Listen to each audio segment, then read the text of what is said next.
Welcome to the Intuitive Inc. radio show live with your host, Servet Hasan, with another inspiring author who can help you discover your true potential. Live on Clear Source Radio.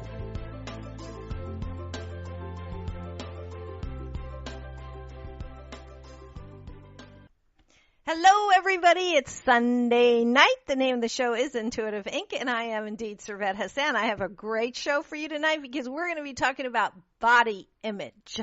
And who can't use that? Because if you have a really, really, really good body image and you love it, then you can tune into something else tonight. But I have a feeling that would include most of us out there. Trust me, at one time or another. I have on the line Jennifer Kreatsoulas, who is the founder of Yoga for Eating Disorders. She's a writer. She's a registered yoga teacher. She's a therapist. She contributes monthly to several magazines and publications, Yoga Living Magazine, and many more, HuffPost, I'm sure. And she writes and leads workshops on eating disorder recovery and body image, which is where we're going tonight. So, Jennifer, welcome. Yes, thank you so much for having me. I'm absolutely delighted to be here with you tonight. Oh, thank you. I know you're calling from Pennsylvania, correct? Mm-hmm. Correct, just outside of Philadelphia. Yes, and I love Philly, and it's late, so I appreciate you being on the phone with me. And the one thing I didn't mention in your bio is that you are the author of Body Mindful Yoga, co-author of that book. The subtitle is Create a Powerful and Affirming Relationship with Your Body. And that's what you're here for tonight, because that's coming out November 8th all over the world.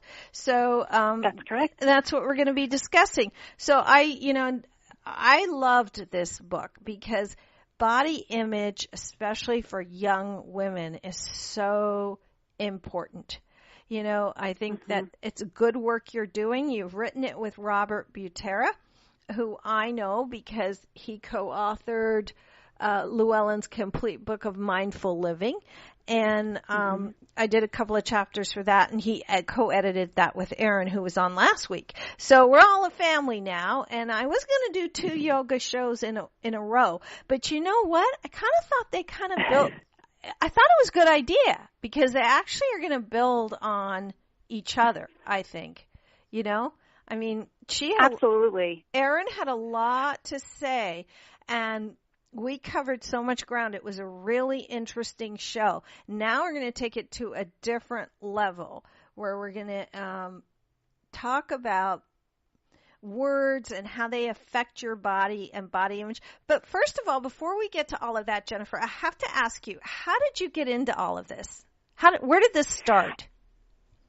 Well, it started with my own personal recovery journey. I've been in recovery from anorexia for over 20 years. It started for me in college, and I guess, over these 20 years of traveling that healing path, finding my way, I've been blessed to now have the opportunity to give back to the world in a way that speaks to me, which is through yoga. So I found yoga in graduate school, started teaching in 2002, and I really believe that during that period of, teaching yoga, practicing yoga, that really reinforced my recovery and helped me maintain health for a very, very, very long time. It was after, finishing graduate school, getting a full-time job, getting married, having children, when there was less and less time for me to be, doing that practice, that the eating disorder started to slip back in. And after my second daughter was born, I had a very, very severe relapse. In fact, I was hospitalized before she turned 1. It was swift and it was severe. But I will say that it was one of the most absolute best things that could have ever happened, because it opened me up to realizing my purpose, which was to become a yoga therapist and now give back in this way. When I got out of treatment, it was very clear to me that I had to get yoga back into my life. I had to get my passions back into my life. You know, motherhood has been wonderful, but it's also been one of the greatest challenges. And I really lost myself in that. And in the overwhelm and in losing myself, you know, that it really made space for that illness to kind of come in and take root again. So leaving treatment was very much, you know what, I need to get my passions back in my life. This includes writing. It includes my yoga practice, maybe look into teaching. And I needed to change my career. I was a medical writer for 7 years after graduate school, loved the job, but I always had this nagging feeling there was more for me to do, and I could never figure out what it was. And when I came out of treatment, I decided I need to put my mind to figuring out what it was.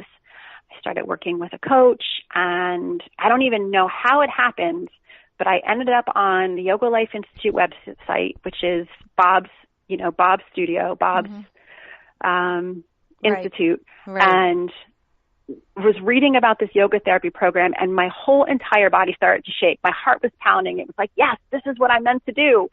And luckily, I'm really blessed. I live, you know, a half hour from the institute, registered for the program right away, completed the 3-year program. I didn't go into the program expecting to work with others in recovery. It never crossed my mind.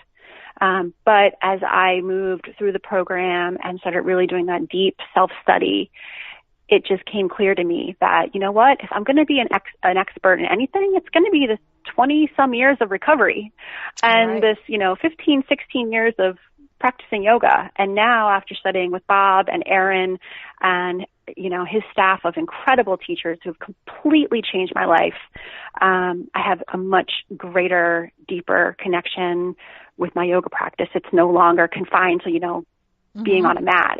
It's my life. So it's really, you know, it's really given me the yoga therapy program, my relapse. I don't know, that my life just has opened up so much because of both of those events. Everything happens for a reason. I don't think there are any accidents in life, you know? And no.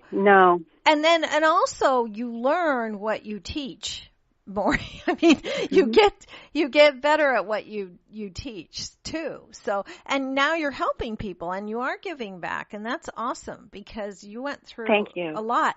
And you know, we're going to talk about body image, but you know, like being anorexic is, whether you're too thin or you're obese, you're too heavy. It's the same mechanics in the brain that are going on. It's the same error in the world. Do you know what I mean? It's absolutely right. So it does. I mean, so you went through it, and that's even better because you know you've been there. You know. Well, absolutely. And so when I'm working with my yoga therapy clients one-on-one, you know, when I'm doing a consultation with them, I always say, you know, I've been on my own journey. We speak the same language.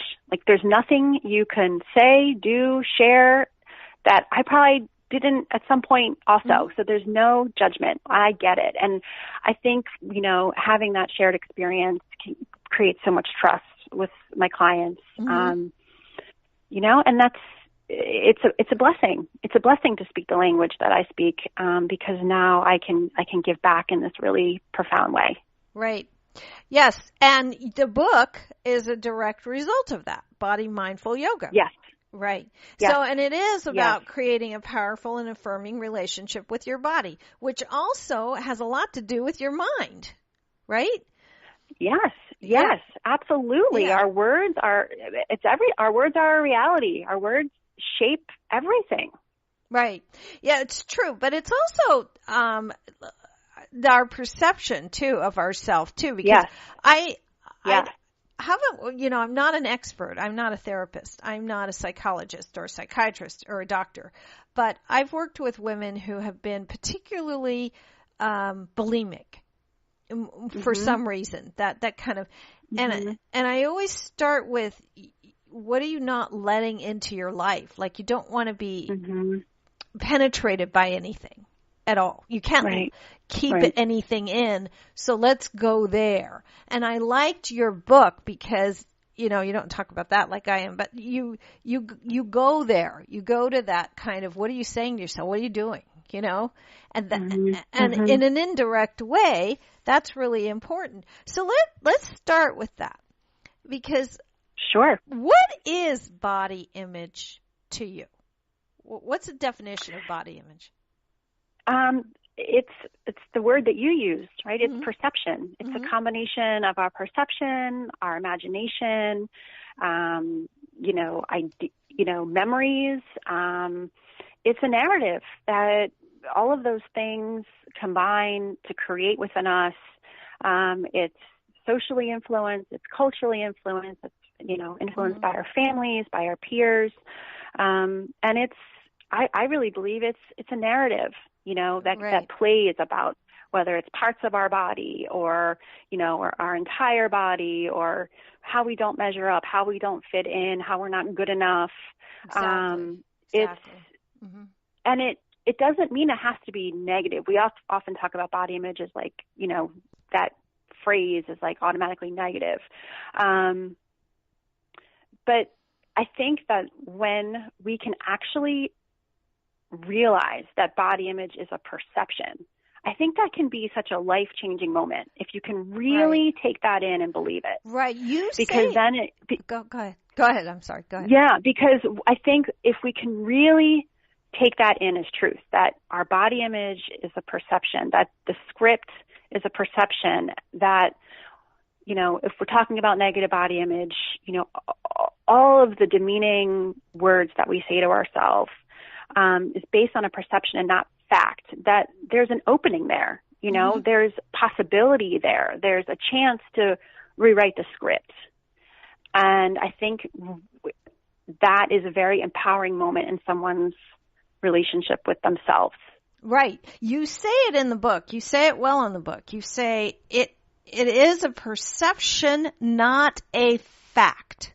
And once you realize that, then you can understand that it's not real. It's just a perception of what you think is real.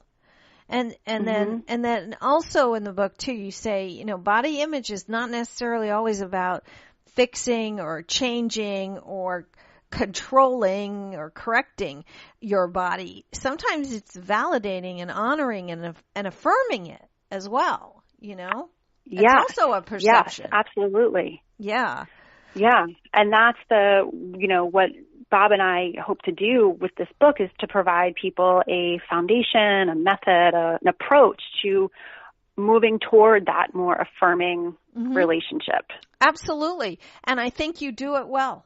I do. I think you do it very well. Thank you. I have a new book I'm working on because last year I was diagnosed with a very rare form of ovarian cancer, and I am 9 months cancer free. It's amazing. Thank you. I'm writing a book called If Life is a Cosmic Comedy, What Am I Still Doing Here? And the subtitle is How I Kicked Cancer's Ass and Found My Mojo. But the reason I'm bringing this up, because this is about you and your book, there's one chapter in there besides, why can't you send your family back? And if he said he couldn't live without me, how come he's not dead? But there's one chapter in there that's called Why Diets Always Made Me Gain Weight. And it reminded me of when I was reading this book of yours, your book, Body Mindful Yoga. I was like, see, your perception shifts and you start to think of yourself as fat because suddenly you need to lose weight. And whenever I do that, I get so annoyed with myself and play stupid games with myself that before I know it, I'm on a diet and I've put on 5 pounds. So, and I talk about that and I touch on some of these things in your book that made that even more clear to me. Does that make sense? Yeah, absolutely. Yeah. Well, I think, a big piece of the book is allowing people an opportunity to look at how they receive language, right? So it's not just the words that we say to ourselves, it's how we receive and absorb words, right? And then how they translate internally. And so that word diet, that's a huge word. Those Yeah. 4 little letters, that's a huge Yeah. word. And it does make us feel heavy. Yep. Right? Because what happens is we rely on this external plan. We become removed from our ability to connect with our natural hunger and fullness cues, right? We try to contort them to fit this plan. We stop trusting ourselves, and we lose touch. And so all that self-doubt is heavy. That's a heavy feeling to carry around. Right, it is. And you also say this in your book too, that you're not just shifting your perception, you're shifting your being. And see, when you do that, then you don't need words like diet, because you're not, if you're going on the way I lose weight is when I stop thinking about it and stop making food important, I'm not eating my feelings, I'm bored. I think I'll go get something. Yeah. Right? So Exactly. And we're not in that trap of, morality language around food. Like, I'm being good today. I'm being bad today. I was in the store this afternoon and I overheard a woman talking to another woman just saying, oh, I wish pizza didn't taste so good. I wish this didn't taste so good, and it's, in the moment that the women were, we're having a chuckle, but if you think about how many times, that woman may have said that very line to herself. And now pizza is a bad food. And if she eats it, she's morally bad. And it's the repetition, right? You talk about like changing our being, like, well, the book's really hoping to help people change their being and their brains, right? And it's like, it's the repetition of hearing that kind of morality language around food. And then your moral integrity gets wrapped up into what you're eating. And everything's so charged. Yoga teaches us that, reality is neutral. Food is actually neutral. Right. But we have mapped so many moral definitions. We've confused the meaning of food, and we have a hard time understanding or trusting how to feed ourselves. Right? So we just keep getting more and more removed from our natural sense, our natural beings. Right, exactly. So this is how you bring yoga and into this whole concept, is being mindful, being relaxed, using the practice to calm the thoughts, the energy, right? True. We add in this layer of paying attention to your internal dialogue when you're doing your practices. Okay. So the first half of the book where we're, for example, talking about morality language and food, we also talk about fitness and the combat language that's mapped into fitness. And we have a chapter on social media where we just give people an opportunity to think about, how they're relating to social media, what comes up for them when they're, online on these different social media platforms, and really trying to empower people to study that relationship and point out like, oh, well, when I'm looking at this feed, I start to feel really disempowered, or I start to feel really anxious, or I start to like really hate on my body. And then come to that realization, and then we offer some ways to make a shift from that disempowering place to a more affirming one through language. And then the yoga practices, whether they're yoga poses, mantras, affirmations, we offer some visual practices, some auditory practices, and those practices are meant to then be a place where you can start integrating new affirming language, to start rewiring the brain, to start getting comfortable with that new language, trying on new language. Because I get that, we don't just wake up and start loving ourselves, or we don't just say a nice thing and all of our body image problems are solved. Like, no, I get that. But yoga as a practice is a really phenomenal opportunity to bring in that level of language, and start working on that inner dialogue, paying attention to what's coming up when you're doing your practices, bringing in some body mindful language. So body mindfulness is being mindful of how we're talking about our bodies. Like, this is not something we're taught in our world.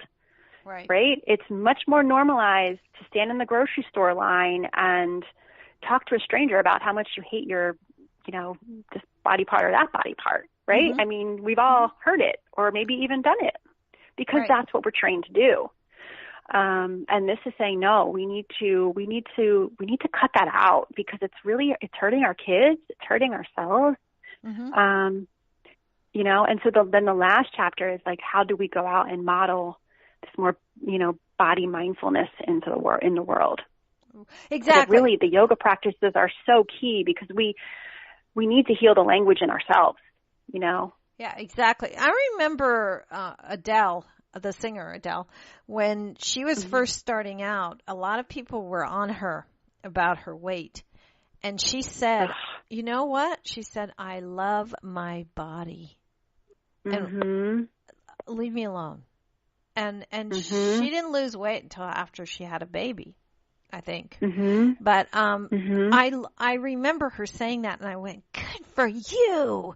Go, girl. Yeah. Because it's like, I mean, it's your body. It's your life. And she sings like a freaking queen.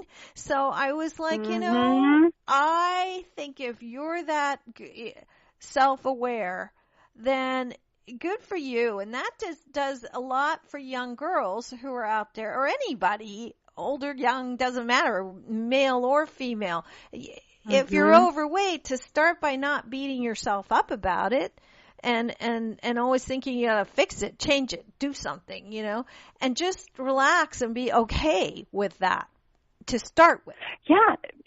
Yeah. I mean, whatever your body size is or shape, this isn't, about being overweight, really. This is about how do we learn to be in our bodies and how do we find the tools to help us affirm them? Because these are not tools that we're taught. Right. And you found that out yourself, for real. Yes, absolutely. And now as a mother of 2 young girls, you better believe, like, I will move mountains to make sure that they are modeled, for as long as I can control, body mindfulness, because, right. We don't realize how making offhand comments, in front of our kids can affect them, and it does. Oh, yeah.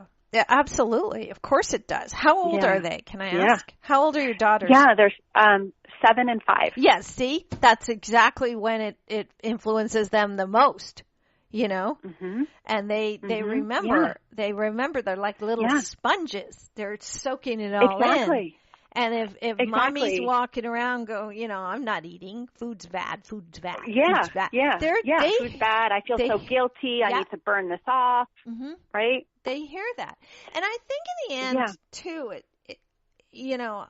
with my daughter, when she was young and even with myself, I've always just tried to promote being healthy mentally and physically, and never really looked at food or weight or anything like that. I just wanted to be healthy, and I think this is awesome. So the name of the book is Body Mindful Yoga. So the way you explain it in the book too is interesting. You have 4 steps on the path.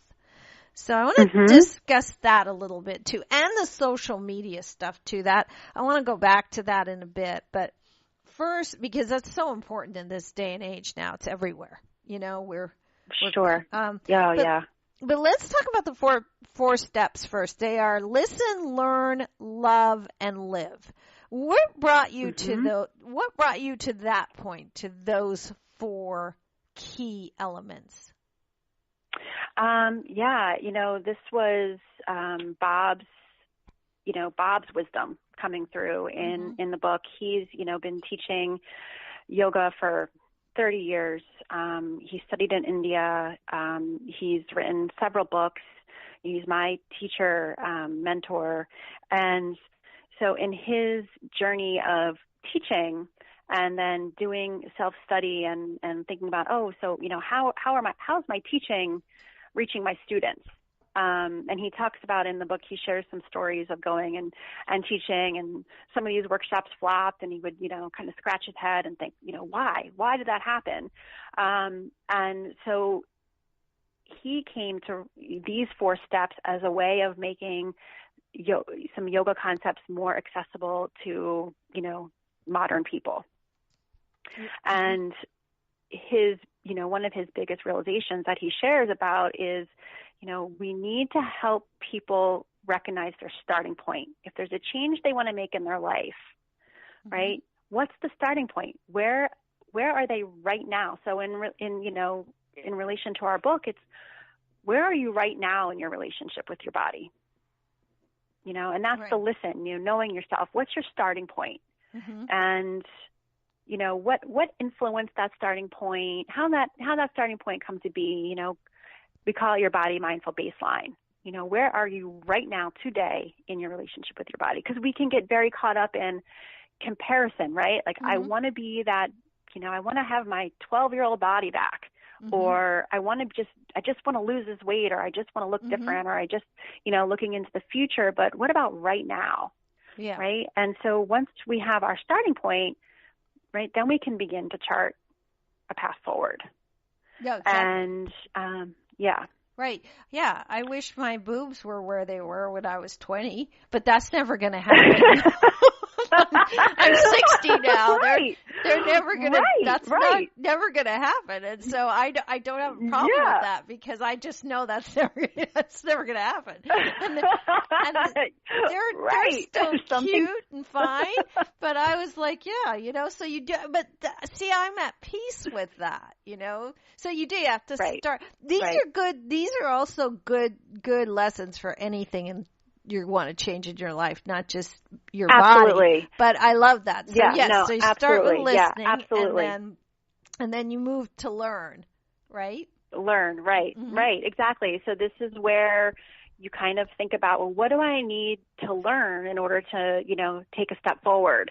So this is something like looking at, say, your strengths and weaknesses, looking at your unique qualities, talents, and passions. Doing some self-study. This is where the chapters on food and fitness and social media and fashion come in, where we, provide exercises and opportunities for people to think about what certain words bring up in them, right? So kind of doing some study on what is your relationship to different language and what's that bringing up.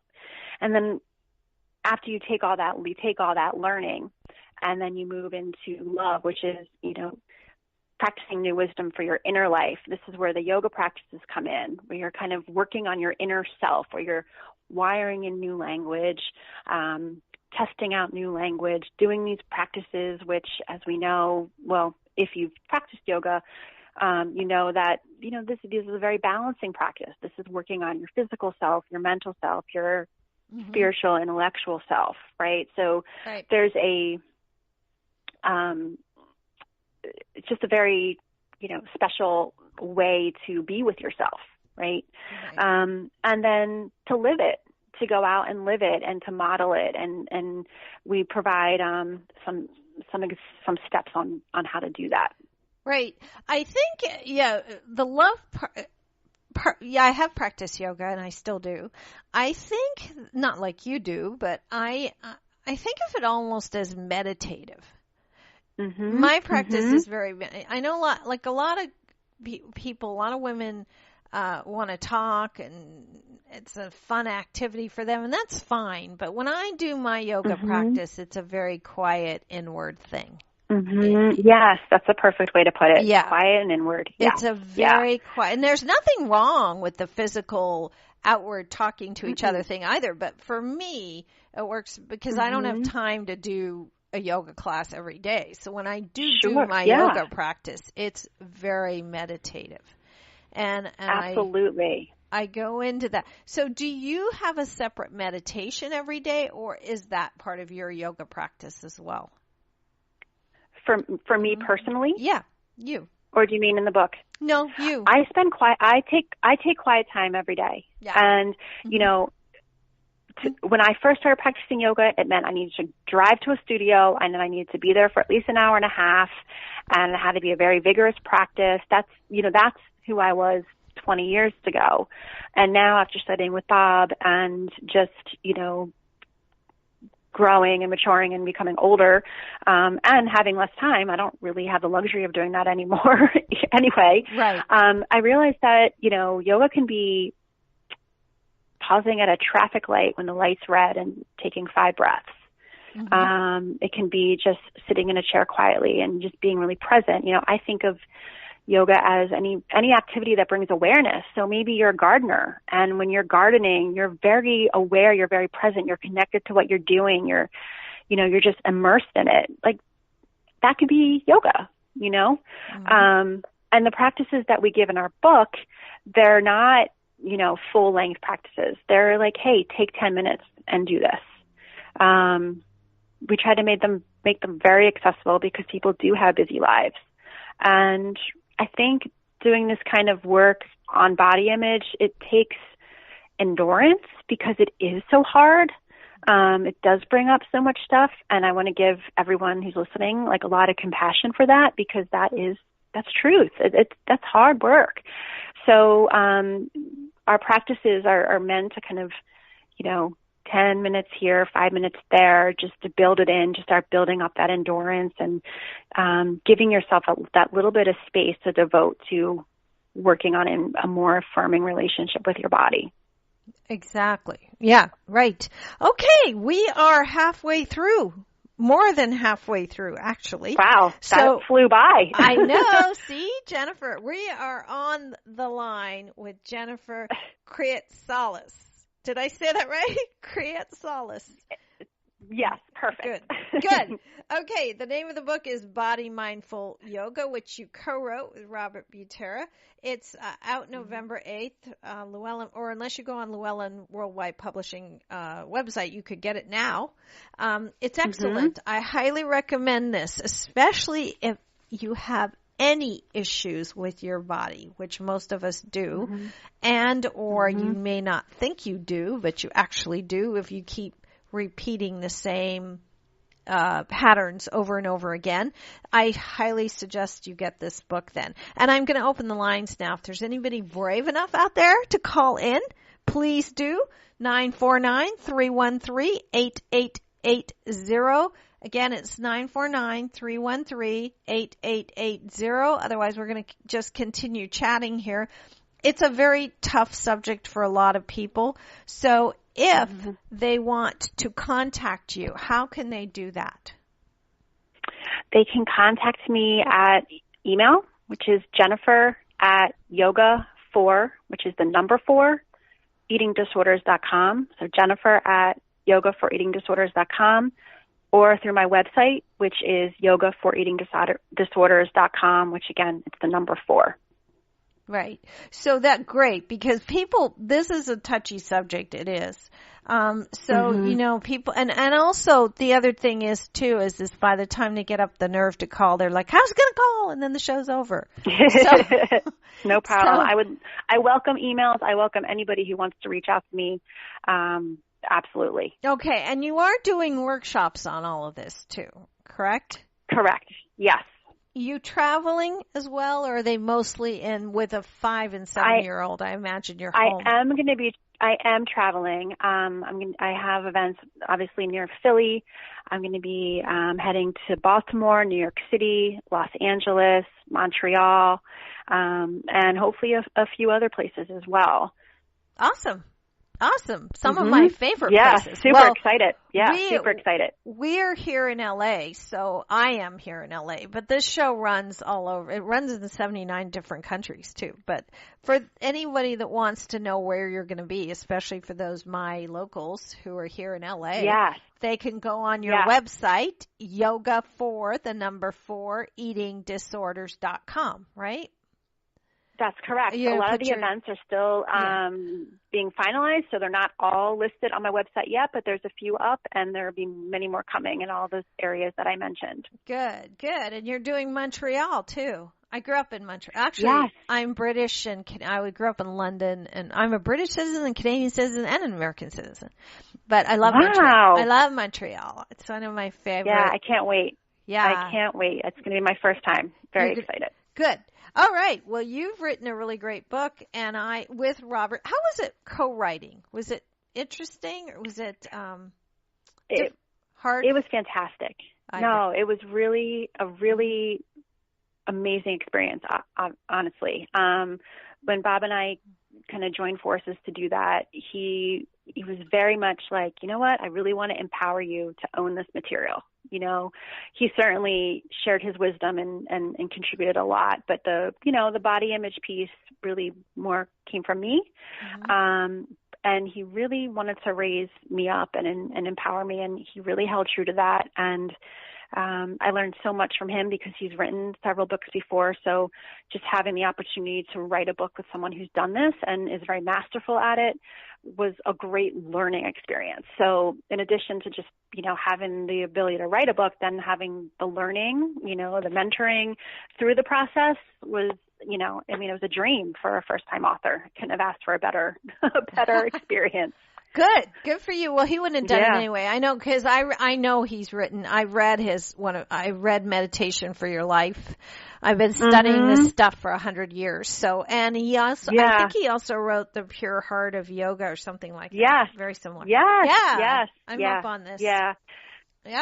He's a phenomenal teacher. I know, because I've done 3. I just can't imagine collaborating, but I haven't written the type of book that you would want to collaborate on. Do you know what I mean? Sure. And you have to pick the right person to do that with. So congratulations. Now, are you thinking of doing another one at all? Yes, I'm sure I have a book or two more in me. Absolutely. Good. I'm not. I'm just allowing that process to happen. I think I'll know when I know what it is. You know what I mean? Right. Exactly. But I love that you're helping, because body image for so many women in this country, especially young women, it's a touchy subject. And one of the reasons it is become even more so is social media. And things like, you're looking at little models who are size 0 and always trying to, live up to that. It's in their face all the time, So I think it's really important that we do have some tools in our tool basket, which I think this is what your book is about, Body Mindful Yoga. Because then you change your perception, you change your words, you change your thought. The only way to rewire our brain is to, neurons that fire together, wire together. And the only way to do that is to repetition, practice over and over. Absolutely. Yeah. And then pretty soon the mind and the body connect, and it doesn't matter if it's reality or not. It doesn't know the difference. Does that make sense? Yeah. Yeah, absolutely. Absolutely. I mean, and that's why I think, embodiment practices are so key. It doesn't have to be yoga, but, bringing your body into the process of healing your mind, as I like to say, is pivotal, important. I don't think we can just, make up our minds to change something if we're not including our bodies in that, especially if our bodies are the thing that have become our enemy. You can't just keep pretending like you're making peace with that without getting to know it again. Well, absolutely. There's nothing spiritual or psychologically correct about throwing pink paint on something and saying, "Oh, that's pretty." It's not. Yeah. Exactly. Not. Yeah. Yeah. And embodiment is, being in our bodies can be so scary. And that's a lot of the work that I do with my clients, finding safety in that process. It's hard. Finding it's hard work. Safety is a really good way to put it. Finding safety. Yeah. It takes time. It takes a while, I mean, it took me a long time to like myself. All of my 20s were really hard. In my 20s. One of the things I do at the end of my meditation, which don't tell anyone, although 79 countries are listening right now. Yeah, don't tell anyone, but at the end of my meditation every day, I kiss the back of my hand. I just do that because I love me. It's not narcissistic at all. It's not. It's honoring. It's honor because I say namaste to myself. I don't say it out loud, but then I kiss the back of my hand because that to me is just like it's about love. It's not about narcissism. It's not about narcissism, because I end this show, because you won't hear that part because you'll be off the line by then. I end my shows every week by saying, be you to the full, because that's what's really beautiful. So I don't care what anybody looks like on the outside. If you are happy and fun and having, liking, loving that's not coming from some, narcissistic place. It's coming from just honoring who and what you are. Yeah. I mean, I love that word, honor, right? I mean, when we can make that shift in perspective that we're, being conceited or whatever you want to call it, if I like, for liking ourselves, but when we can make that shift to, well, no, I'm honoring myself, that's a really empowering moment, and I bet once you come into that moment, you're standing a little taller, your eyes are probably a little more relaxed, you're embodying a sense of calm or maybe confidence, right?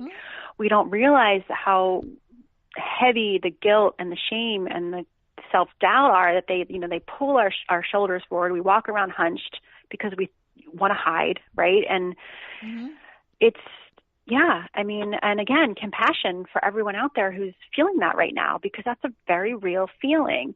But, Bob and I really believe, like, there's a better way, and we don't have to wait for the world to change, because it's, we can do our part in helping that process.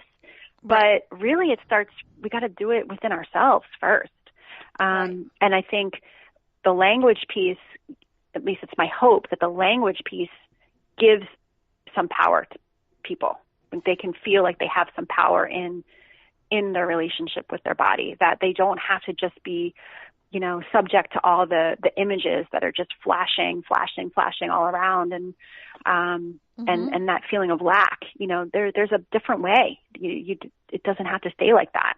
Absolutely. It's true. And I say this all the time, if you want your world to change, you have to change.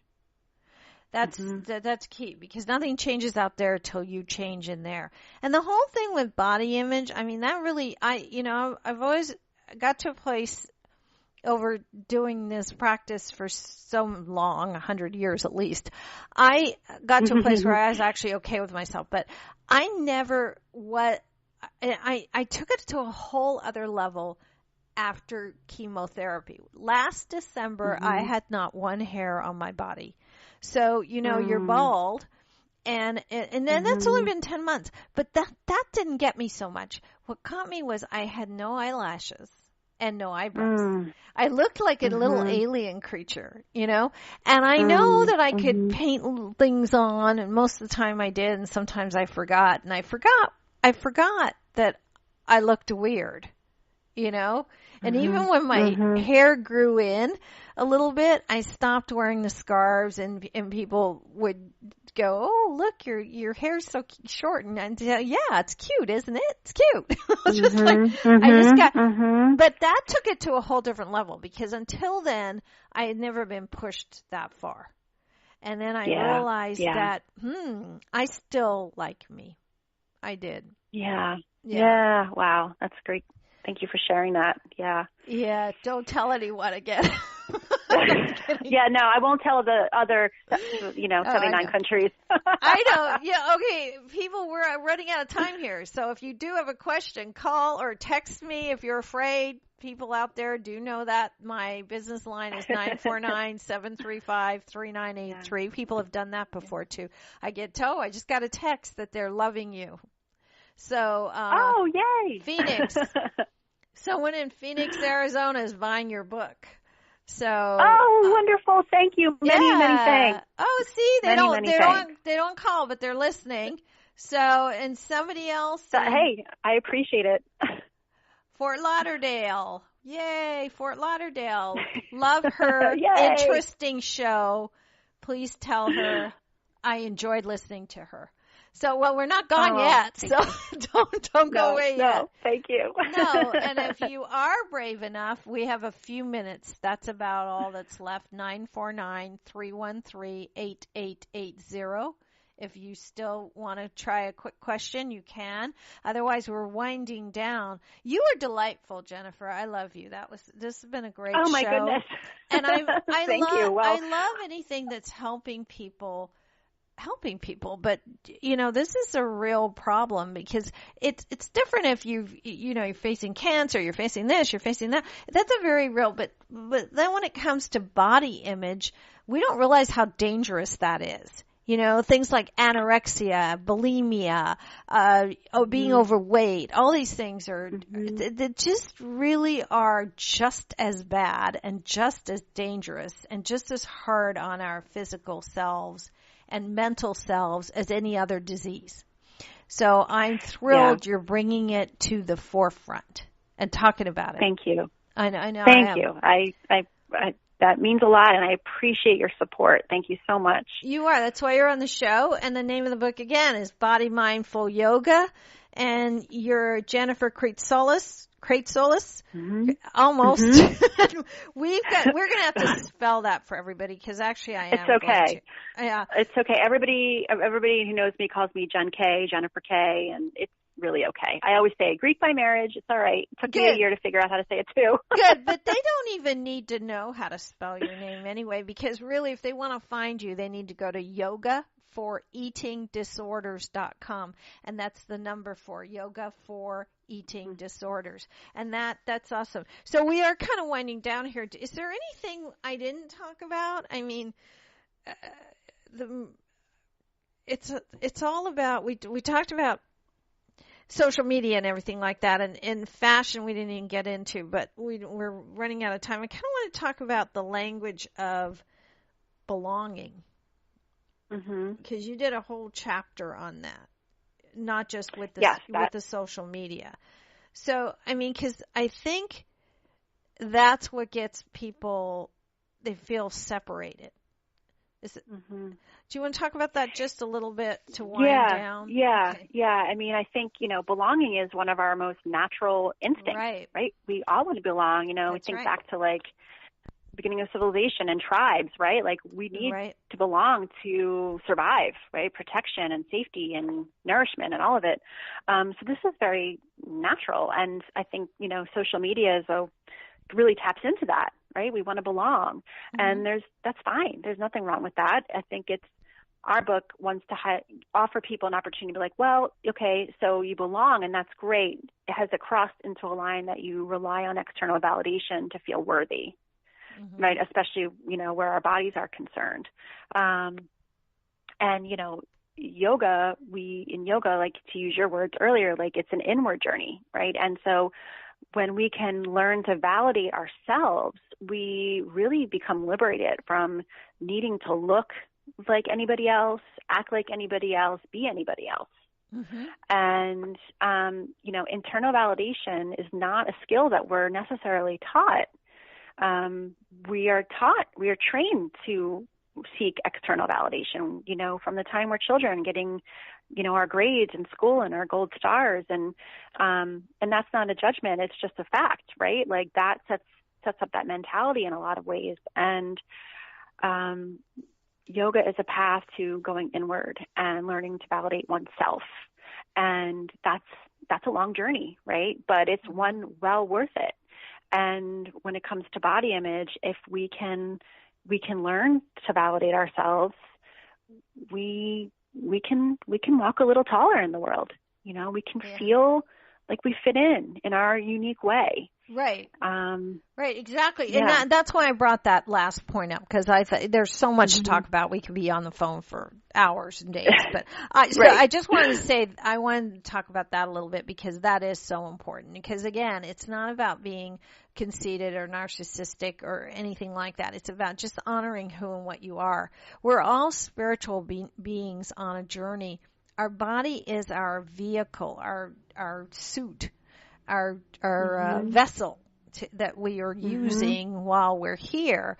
So if we really remember who we are, we gotta love that suit, because I've always told people it's kind of like we're all, if you had a bar of gold and you put it in a box and the box got old and wrinkled and dented and beat up and whatever, or maybe the box stayed really pretty. It doesn't matter. What's important is that there's still a bar of gold inside, you know? Mm-hmm. And I think of our bodies that way. And then if you kind of go there and with all the tools in your book and everything else, then you honor who you are, and you don't have to belong and need validation from someone else to tell you that you're, you know, pretty, that you're smart, that you're this, that you're that. You just get it yourself, and then you do have a different, you radiate a kind of confidence that's not narcissistic. It's just charming. It's charismatic, because charisma used to be a biblical word that just meant someone that, you know, enchants and delights. And I'm probably making that up right now. But it was along those lines. It was along those lines, though. It was. And I remember reading that years ago. And that's the other reason I like this book, is because it takes you there slowly and gradually, along with the yoga practice, which I think yoga is good for everybody anyway. It really just kind of guides you along into that where it's okay. And then when you get that acceptance of yourself, then whatever issues you have are so much easier to deal with. And then it becomes a shift in being. So you're not on a diet. You're just eating differently. You're not going to like starve yourself. You're going to be healthy. You're going to, you know, it's that kind of shift. And that's what makes permanent changes possible with anything. Right? Absolutely. All right. Yeah, absolutely. Well, we're done it. Well said. Yeah, we've done it. We're at the end of the show, Jennifer. We're going to let you go back to your beautiful daughters and your family and have a nice evening. I love the book. It's Body Mindful Yoga. It's out everywhere on Amazon and everything November 8th. Unless you want to go to Llewellyn Worldwide, you can order it there. Jennifer, you've got a great website, yogaforeatingdisorders.com. You've been great. Thank you so much for joining me tonight. Oh, my goodness. Thank you so much, Servet. This has been a blast, and it really means so much to me to be able to talk with you and your community. So thank you for having me. It went fast, didn't it? I mean, holy cow. It did. Yeah. So it's like well, you just call on me anytime you want to talk about body image or I will. Any of this stuff. I'm your woman. I will. You are my go-to, trust me. And you go, girl. You get out there and keep doing the work.